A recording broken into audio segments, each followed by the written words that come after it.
Oh, it's election season once more after a very, very long electionless summer break. Just like in football, the extraordinary pain of not being able to see any elections is finally over, and we're gonna start right in with two very big ones. I mean, they're not nationwide, but they're relatively big in terms of one country, and that is Germany, with the Saxonian and Brandenburgian state elections. In both, we're gonna see a lot of change, mainly consisting of the complete obliteration of the traditionally strong parties and the rise of the AfD and the Greens. Now, when we look at Saxony, they're currently being governed by a grand coalition of the conservative Christian Democratic Union and Social Democratic Party. They are governed by Michael Kretschmer, who many saw before this election as a more right-wing figure inside the CDU who might be okay with governing with the AfD, but we will see after the election how if he changes his tune about not wanting to do that at all. Now, when we look at the polling for this vote, the CDU is recovering. They are back relatively stronger than they were only 2 to 3 months ago, where they were polling at 24% or 25 or 26. Although this recovery might be a bit over-exaggerated because the Forschungsgruppe Wahlen here puts them at 31 and 32 in the first ever polls about this. Yeah.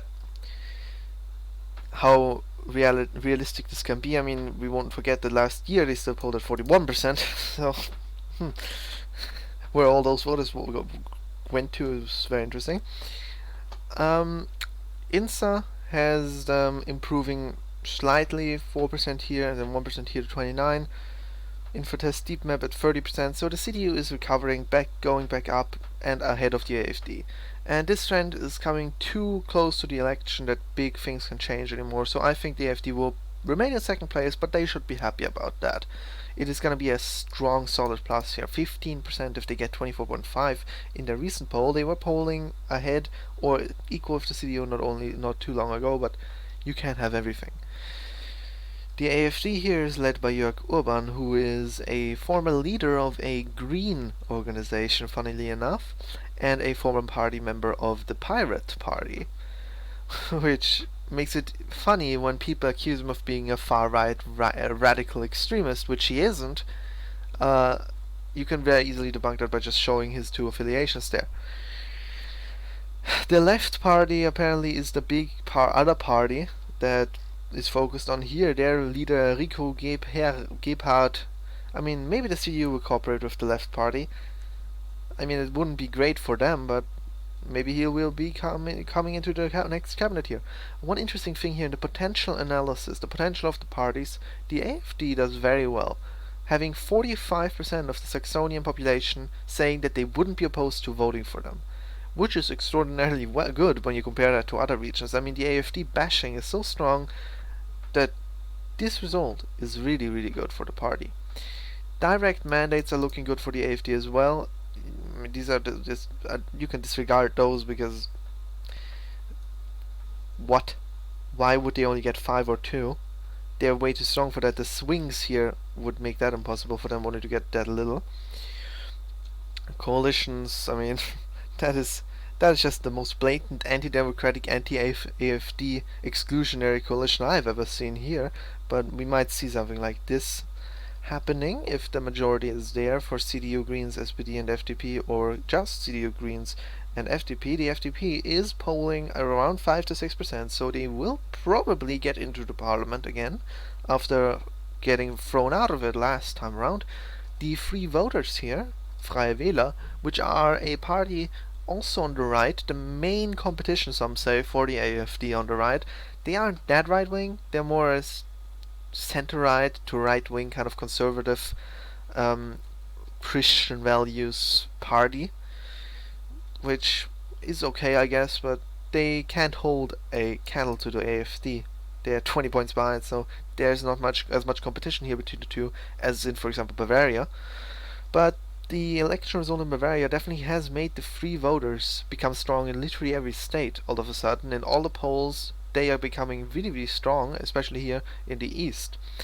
They probably won't make it into a parliament, but it'll be interesting to see anyways. I mean, if they hadn't stood, those 4% would go to the AfD most likely, and then they would be at 28, 29%. So would be also interesting to see how the Aufbruch Deutscher Patrioten Mitteldeutschland, which was formed by a former member of the AfD, who formed that party, and then recently left that new party that he founded to endorse the AfD, which is hilarious in its own way.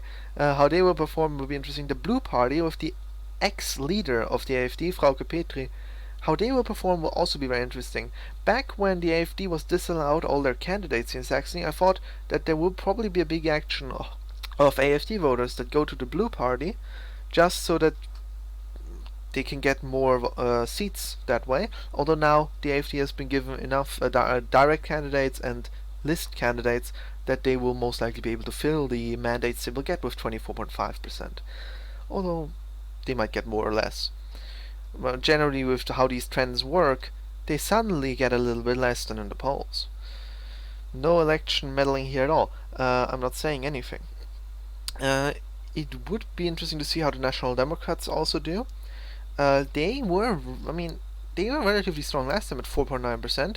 All their voters will most likely either go to non-voters or the AfD or to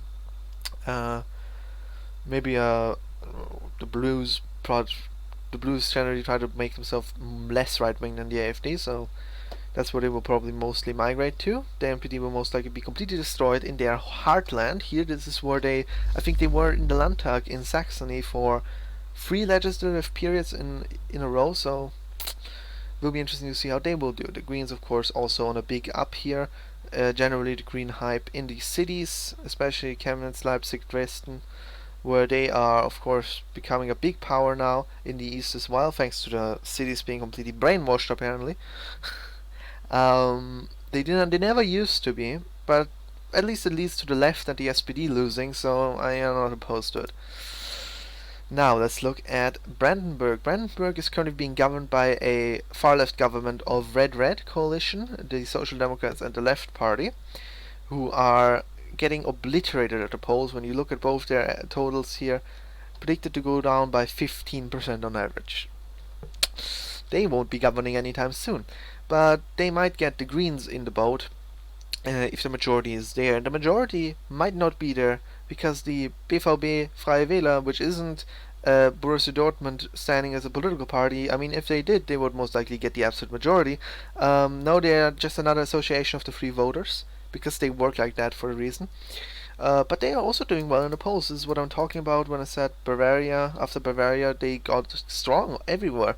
They are polling really strong and getting the best results ever everywhere they stand. And I mean, it's interesting to see. Of course, getting a second force on the right, which is kind of more a classical boomer conservative movement, but much to the right of the CDU and still to the left of the AfD, would be good because they won't take any voters away from the AfD and will just act basically as a middle ground for CDU voters to go into and then move to the AfD through that. Be desensitized to the AfD and the anti-AfD bashing. I mean, I like them existing, but they probably won't make it in. They will make it in. They might make it in through a direct mandate that they had last time as well. They have currently one representative in the state diet. If they make it in, and the Free Democrats as well, they are at the threshold, then Red Red Green will basically be probably impossible to do, but the country will also be absolutely ungovernable if nobody wants to work with the AfD. This could maybe result in some weird coalition of the AfD, CDU, FDP, and the Free Voters, which is, of course, absolutely insane to even suggest, but maybe, who knows? We will see after the election how quickly the tunes shift if the AfD has a big result, or if the AfD doesn't have a big result. Either way, the media will entirely focus on the great results of the Greens and villainize the AfD and its voters and supporters and the entire East for having dared to vote for them, a party that is disliked by the media. Again, here, there are some smaller parties that will probably not make it in as well.